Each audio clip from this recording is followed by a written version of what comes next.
What is up, Powerful Mind? Welcome back. I've missed you guys so much. We are back and we are better than ever, baby. We have creators that we're going to be highlighting that are coming onto the Powerful Mind team so that I can elaborate with you guys what Powerful Mind really means and what it really is all about. We are young and our minds are full of endless possibilities. Whatever you can imagine and pursue, you can create and do it to the best of your ability. It doesn't matter your circumstances or what else you got going on. You gotta just get up, you gotta grind, and you gotta do it. And as creators, we don't get a lot of support sometimes from people who don't necessarily understand what's going on in our lives. So Powerful Mind is going to also provide that base for all creators to connect and encourage each other to go to the next level and the next step. So we are back and we got lots coming to you. Just look out for it. What is up, guys? Welcome back. So today we are here with Gilmar. He's actually one of the first people that came into mind when I had the whole idea of doing creators and highlighting them so that they can state their piece about what they do, why they do what they do, how they got into it, their goals, everything about what they do. So Gilmar is actually the first person I thought of because he doesn't really have like much content of himself and like who he is and how he got to where he was, nothing like that. So I thought that this would be a really great opportunity to kind of highlight Gilmar so you guys can kind of get to know your videographer slash photographer better. So welcome. Thank you. Gilmar's nervous. I am very nervous. I'm usually not in front of the camera, but I was really greatly appreciated when you actually messaged me and you told me that I was one of the first people. I actually read that message and I was like, wow, thank you for thinking of me. Yeah, of course. But no, I'm a videographer and photographer. I've been doing this for the last almost 4 years now. Really took it serious for the last 3 years. But yeah. So who was like the first, I want to say who because I'm kind of thinking about this game. That's kind of the first people I kind of thought of. So what was your first like big, okay, like I can kind of do this, and the first project that you were very proud of to like, put out to the world? So one of the first things that actually, I gotta say, put me out there was definitely the band Biscayne. One of the guitarists, Mikey, I went to school with him and stuff like that, so I hit him up and I was just like, hey, I really love the music you guys make. Can I come through and record your projects or your practices and stuff like that? There was one song in particular that really had me wanting to make something of what my work was. Okay. And they took a chance on me, and one of the first projects I ever done, which sadly is not available anymore because they decided to rebrand their music and stuff like that. Their song was called My Soul. I made a music video to it. I personally do not like it because when I look back on it, yeah, you look back on the progress, and I'm like, right? But I can imagine that, especially like videography and photography, but like creating in general, it's not linear with the way that you come up with your ideas or the way that your style develops. So how do you feel like your style has developed over time? So in the very beginning, it definitely had to do with the amount of photographers that I had probably watched like throughout YouTube, followed on Instagram and early on stuff. What really actually brought my mind to get the style I tried to get was people who did a lot of, they did photography, but it also was a lot involved with Photoshop. Okay. So there was a lot of like cool things they would make in a photo. But once I realized I couldn't do Photoshop because it was a very complex program to use. It really is. I really be sitting there Googling, how do you copy paste on Photoshop? Or like, you know, like a bunch of little different tools and whatnot. Yeah. It's definitely, got to take a Photoshop class. That is something I learned. Definitely. But a lot that has changed my style was when I started seeing a lot, I started following a lot more photographers who do nature stuff. Okay. And nature stuff and traveling around the world and just getting their photos. You do incredible work with nature shots and whatnot because you had an era where you were like traveling a lot, huh? So like tell me, elaborate on that a little bit more. Like why did you start traveling? How did that, like you just said, it helped with your photography and your portfolio more? What was some of your like favorite travel moments that you had? Definitely the one that comes off the top of my head is visiting the Salt Flats in Utah. Yeah, that was a dope, dope photos from that. Thank you. That exact trip. Actually, I take it back. That definitely was one of my favorite places I ever visited and take photos of and record. But the one trip I think that actually spawned me knowing that like I want to consistently travel. I want to see all these places. Is this one spontaneous trip I took. It was me, my best friend Philip, his sister Shelby, and then my girlfriend Mackenzie. I just wanted to, for some reason, I wanted to go to Tennessee. I've been there before, and I was just like, I want to go there again. And one night, we literally just spawned it up like, hey, we'll just drive up there for the weekend. It was during COVID. We were all kind of like didn't have work. My girlfriend at the time still did. So she was working, but when she got off work, she luckily had that whole weekend off. Nice. So then when she came home, we were like, hey, we're going to drive to Tennessee. We don't Get in. Yeah, get in. I'm like, I packed your bag. Yeah. We don't have a place. We're ready. We're doing it. We don't have a place to stay yet, but like we're gonna figure it out while we're driving there. We literally booked an Airbnb right as we're driving, like as we're leaving my house. Very spontaneous. Yeah, that's the best. That was probably one of the best trips I've ever taken. It was like we ended up getting around like the Tennessee, Georgia area, like the borderline area, around 6 a.m. We still have not heard back from our Airbnb, like the owner. And we went jogging throughout like the mountains or like a nature trail and stuff, like hills, woods, other things like that I've never seen here in Florida, because Florida's kind of very flat. Very flat. Unless you go up north. Warm and flat.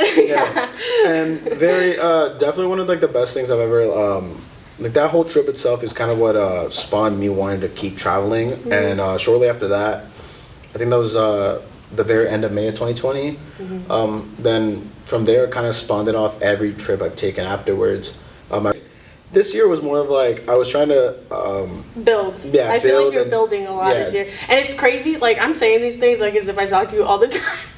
I'm saying these things based off of your work that I see, and being someone who also creates, I can kind of tell like what's actually going on. I could tell that you were like building a lot for yourself. You're building a foundation this year. I saw that a lot in the reflection of your work. So what do you feel like is going to be one of your next steps?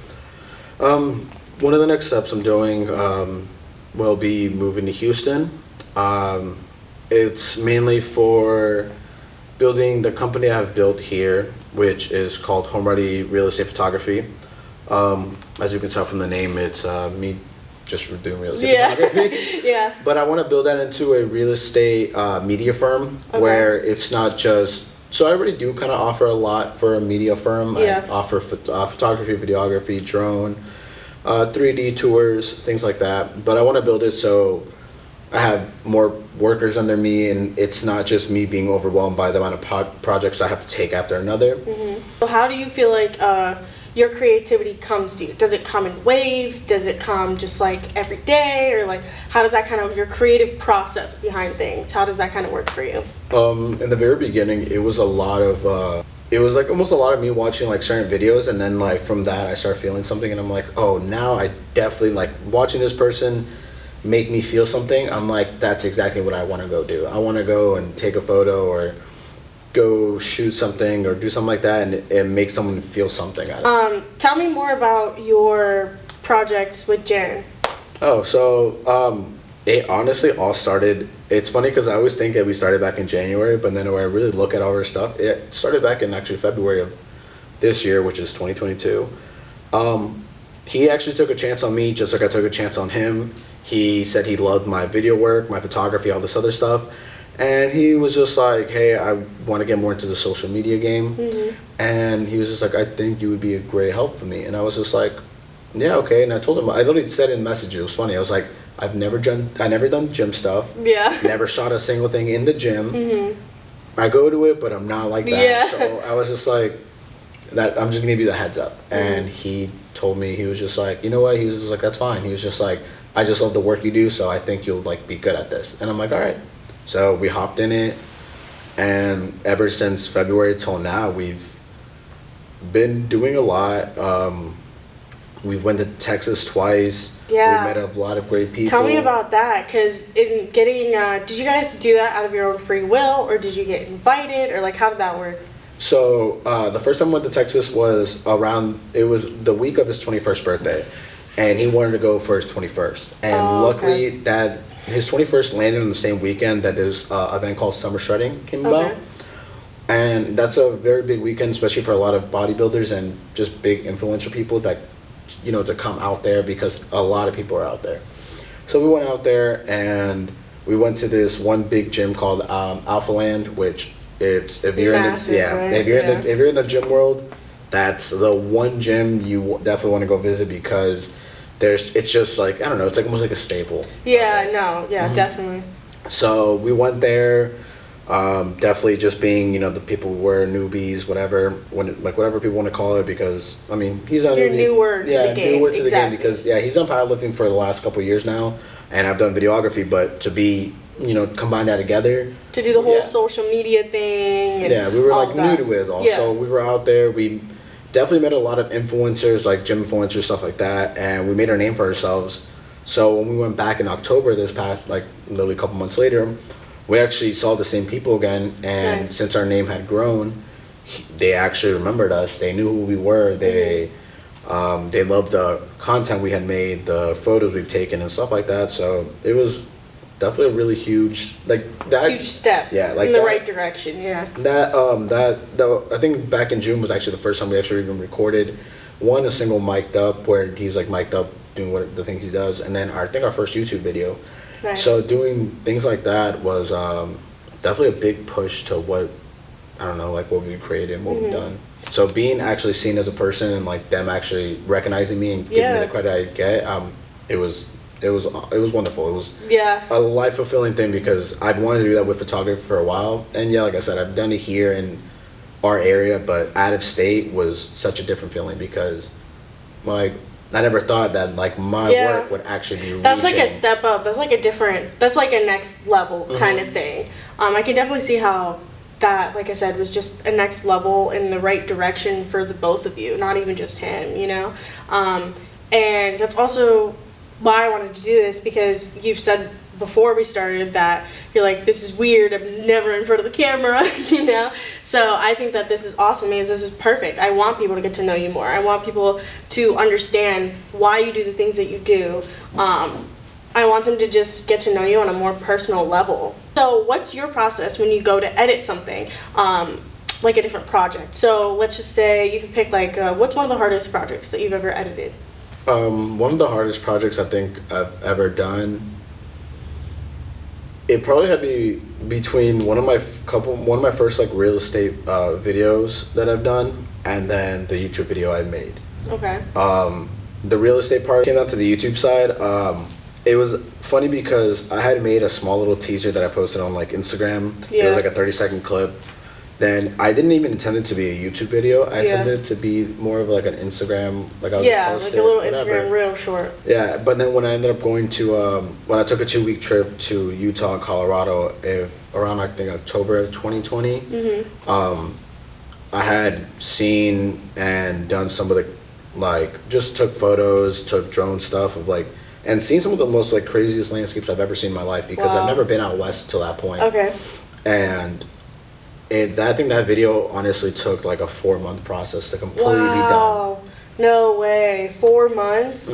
Wow. Because that's a long time to be working on one thing. Yeah. What have been some trial and errors that you've had with the process of doing everything? The biggest thing I think I want to say is photography.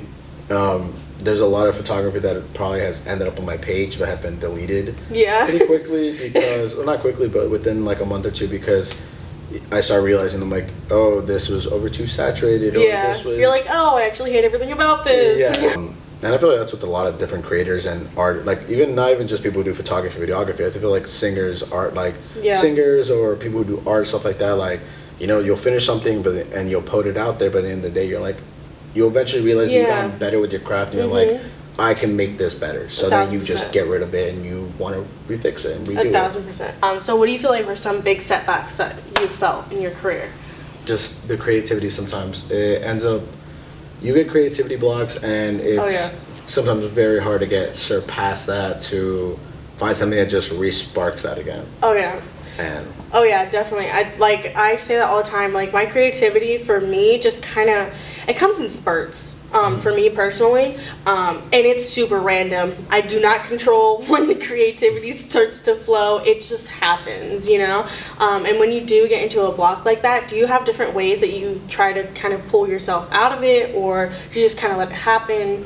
I try to get myself out of, like, I guess, a creativity block. I try to move myself from, I don't know, the environment I'm in currently. Like, I'll try to make myself, like, yes, there's trips I take out of the state, but then those would be even times where I take a trip just out of the city. That's definitely something that a lot of people I don't think realize is the creative process. It's something that people also don't talk about like enough, I feel like, about what that whole experience is like. For me, my best ideas come to me when I lay my head down on my pillow at night. I literally was sleeping and I woke up out of my sleep. In my dream, I had said to somebody, I said, yeah, because you just got such a powerful mind. In my dream, and I vividly remember this, it's so weird. And I literally woke up out of my sleep at like 4 in the morning, and I was like, powerful mind. Like, that's literally what my clothing brand is going to be called, is powerful mind. Do you have like specific times where you like do a lot of thinking or they come to you?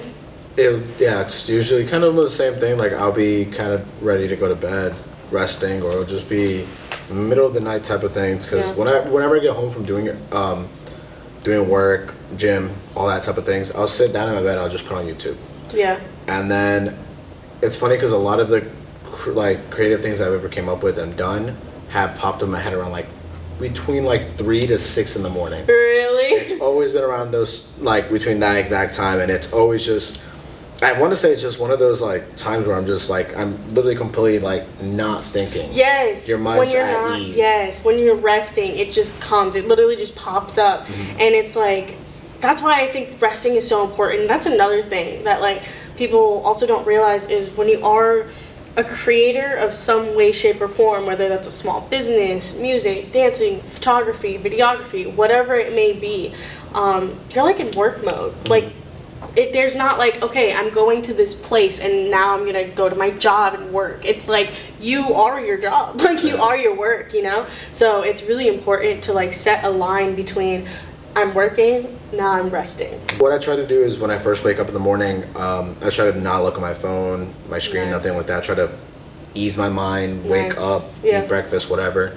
At nighttime, that's probably when I start, like, I'll literally sit there and hardcore edit, and I'll literally sit there and... What's your version of hardcore edit? Do you like listen to like music while you edit? Do you watch TV while you edit? Or do you just like hone in? I'll play house music. And, okay. So you're really hardcore editing. I'll let the tropical music vibes play in the background while I'm like, you know what, this puts my mind at ease, and I'll sit here and try to get the work out and finish the work that needs to get done. So what's your experience with that? When you were just like, have you ever had moments where you're like, well, not 100% sure what I'm doing, but I'm gonna try?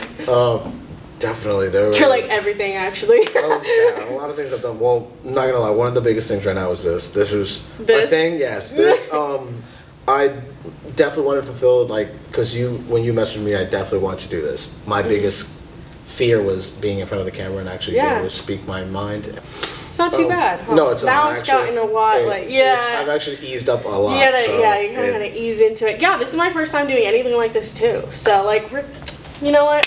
One of the first ones, it's actually funny, we've talked about this photographer earlier from our hometown, his name's Savvy. The first time we and him were actually gonna meet up, he was just like, oh yeah, like, we can just meet up, we can hang out, this and that, we can talk about photography and all this other stuff. And he was just like, oh, I actually have to shoot a music video. Maybe you can help me out on this and that.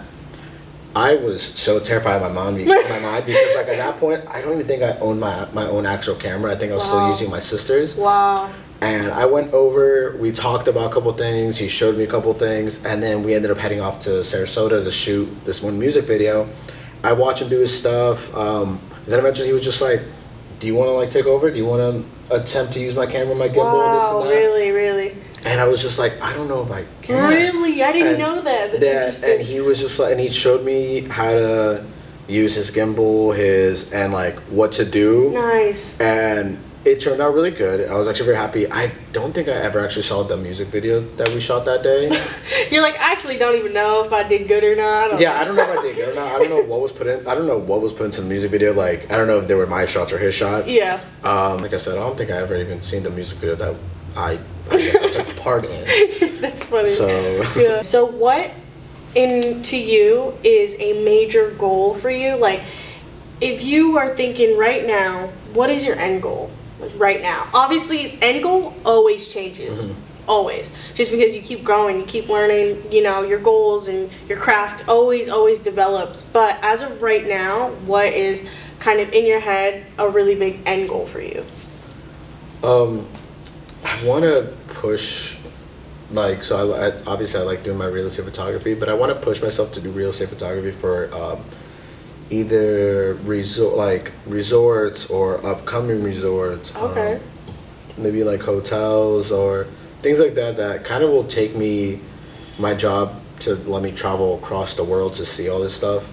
From a very young age, I've always wanted to travel the world. I got to, luckily, not really travel the world, but I got to travel out of the country when I was like 16 to Peru to see my family. Nice. I was there for about 19 days. That changed my life like crazy because Really? same thing, the amount of landscapes I've seen. I think that's actually what kind of drove me to, I think that was kind of one of like those one building steps that you had when you were young that you didn't realize would actually matter till you're older. And that's kind of one of the foundations that built me to love what photography was, because I would take photos on my phones and stuff I did and edit photos while I was there, but never did I think that like when I got older I'd be doing photography. Yeah. So when I always look back to that and I look at the photos I took and then edited, I was just like, wow. Like that was literally one of like the first building blocks of what I was about to do for the rest of my life, and I never realized it. Wow. So I got no matter what. And so another thing that I think is interesting that I realize people who don't create don't necessarily understand, when you are tired and you are burnt out, you still find some way, shape, or form to still get up and create and edit and shoot and videos. And some people don't understand what it feels like to be hungry for that, to be literally hungry to create and hungry to get a project out. To elaborate on that, what is your experience like having that hungriness to get your projects out and everything, and having other people not necessarily understand why you're doing what you're doing? Honestly, because when I put that work into like those projects, those things like that, like I want them to get out there because necessarily like I don't know, it's just like that drive that I want to get that work out there because I want people to see it, and then I love the reciprocation that people get from it. So that's exactly why I did it. Yes, I was burnt out. Yes, I didn't have the drive at the moment and whatever, but then like when people love and like they like, you know, people love to see it, people just I don't know, all that. And it just reminds you, this is exactly why I'm doing it, you know, to begin with. I think that's super important. So go ahead and let me know what you got going on, projects you got going on, things you're working on, where to find you at, where to find your work at. All right, so the next coming project, I don't want to promise this, but I am going to attempt to make my second YouTube video. Nice. I take it back, my third, because I do have a second. I already have 1 and 2. The first one was the very first thing I ever made. If you look at it, it's a bonding experience. 8 minutes long of someone who did not know what they were doing with Premiere Pro and recording. Again, growth. We're growing. My second one, it's called, I think it's called The New Beginning. That's been the best project I think a lot of people have seen and loved, and like just I've gotten a good amount of good feedback. Good feedback from it. My third one's probably gonna be a goodbye to Florida, just for now. Nice. I do have clips for it, and I'm trying to build it, but it's probably not gonna be done until sometime February. But if you want to look me up on YouTube, Instagram, TikTok, and I guess you want to have me on Snapchat because I'll be posting some stuff. It's all under Gilmar_high. And yeah, I mean, my greatest motto is don't forget to look up. 1,000%. It's interesting that you said that in your phone and looking up and experiencing life and whatnot. How do you feel as a creator, especially in this day and age, that you have to be attached to your phone to put certain content out, to market it out? Do you hate it? I hate it. I hate that I have to have my head in the phone sometimes. I've been so I say I hate it, and people are like, well, you have your head in your phone. I'm like, I don't have it because I want it. I know, like I have to if I want to get my projects out and get marketing out and, you know, have people see it. That's one of the only ways, especially now, is to have people see your work is through your phone. Yeah. You know, it's so convenient, so easy. So it's an easy way to show around the world, but exactly what I said. Just don't forget to look up. Yeah. But on the top of that, this is so expensive, and people do not understand it. Especially when Dumb you, expensive. especially when you have a price for what you put for your things. Yes. People will be like, why are you charging this? It's like, okay, well, like, you don't realize that the equipment that I'm using is very expensive. Yeah, and the time on top of that to edit and do all that. I gotta plus the time that I'm using, or the time I'm spending to edit the photos, or edit your video. Yeah. So. Yeah. Time that people take to do these things. 1,000%. So. Yeah, cool. Do you have any like final thoughts or anything you want to elaborate on further, or? Don't give up on your dreams. Never give up, and just don't give up on what you're doing. Sometimes things go slow. Sometimes the process is slow, but consistency is key. And just don't be afraid to do what you have to do. Yeah. And that is actually what Powerful Mind is all about, is regardless of your age, your circumstances, you know, anything that you got going on, if you really like imagine it and you really are hungry for it, you can pursue it and you can do it. You're going to figure out a way to do something if you really, really, truly want to. Just like you figure out a way to make plans to go out with your friends, or just you find out a way to go out to eat in a nice fancy restaurant. You're going to figure out a way, if it's important to you enough, if your dreams and your goals are important to you enough, you're going to figure out a way to do it. And it's not going to be easy. It's not going to be a linear progression. It's going to take a lot of setbacks before you actually start getting the ball rolling. But you got to do it. That's what Powerful Mind is all about. And then having creatives encouraging each other as well, because I think this man has a very, very much potential to keep going and getting some really, really good, amazing content out there for everybody. Yeah. And honestly, I was, like I told her, I was very greatly appreciated when she messaged me about this. I read the whole, because I've definitely seen, you had posted the brand before, and I'm pretty sure I think I'd already followed the page, but it was when, you messaged me, you told me the whole meaning behind the whole brand, and I was very, deeply touched by it all. And I was just like, wow, this is actually awesome. Exactly what you said, you're trying to push out the creators who, no matter your circumstances, who you are, your branding, all that stuff. And just get people involved, man. I want to get everybody involved. I want everyone to grow. I want to see everybody successful in their goals. So that's what we're trying to do. So thank you so much for coming and talking to me and kind of talking about the creative progress behind everything. So thank you very much for coming on. Thank you for having me. Yeah, no, of course. Let's give a round of applause. This is the first one done. First one done, and many more to go. Yeah? There you go. This video is sponsored by Bashment Event Center, located in Port Charlotte, Florida. Bashment is family owned and operated and is available for any of your event center needs. Baby showers, birthdays, anniversaries, and every event in between, it's perfect for you. They have rentals available such as 360 photo booth, regular photo booth, and throne chairs. Make sure you check them out. They're a great family with an excellent establishment. Thank you, Bashment Event Center, for sponsoring today's video.